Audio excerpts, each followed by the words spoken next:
dance. I learn by myself.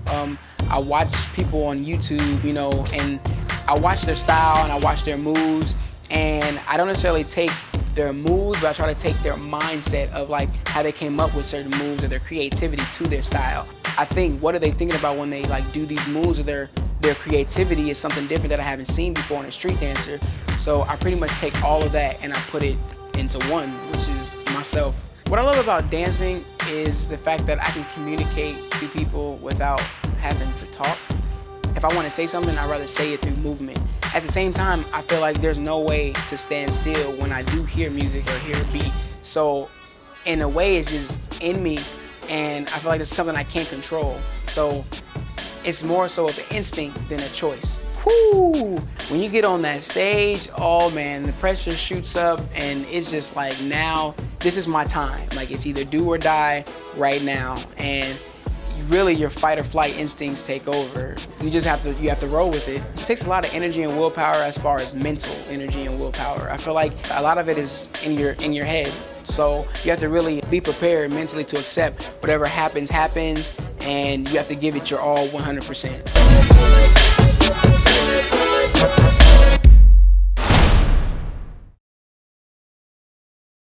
My style of dance is hip-hop musicality, and I chose that style because I feel like when I tell people it's just hip-hop, they kind of get the wrong idea of what I mean by it. So by adding the musicality, they know, okay, well, he's probably hitting a lot of beats and music and whatnot.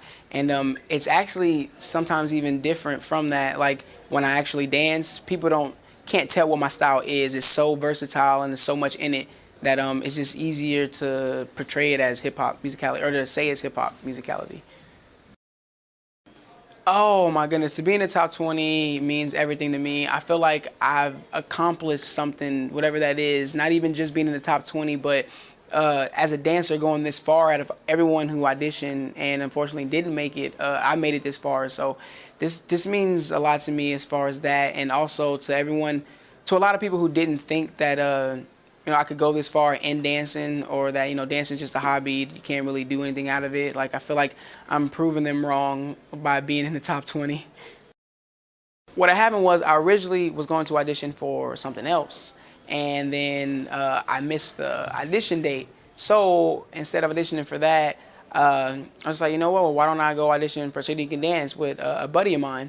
And so we're like, let's just see what we can do, you know what I'm saying, how far we can get in this competition. We were just there for the ride.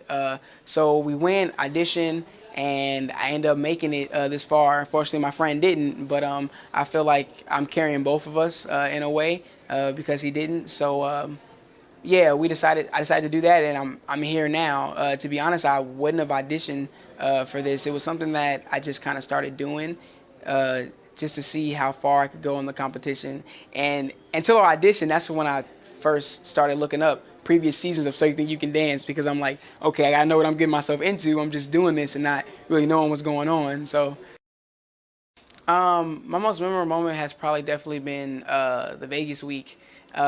It's in all of its entirety, simply because we had to go through so much, and it pushed me through tons of emotions and struggle and physical wear-outs. It was crazy, and I didn't think that I was gonna make it through a couple of times, but I stayed positive, and I did make it through. So I just felt like as long as I kept a cool head, kept my confidence up, that I could do it, and I did. So that was definitely the most memorable.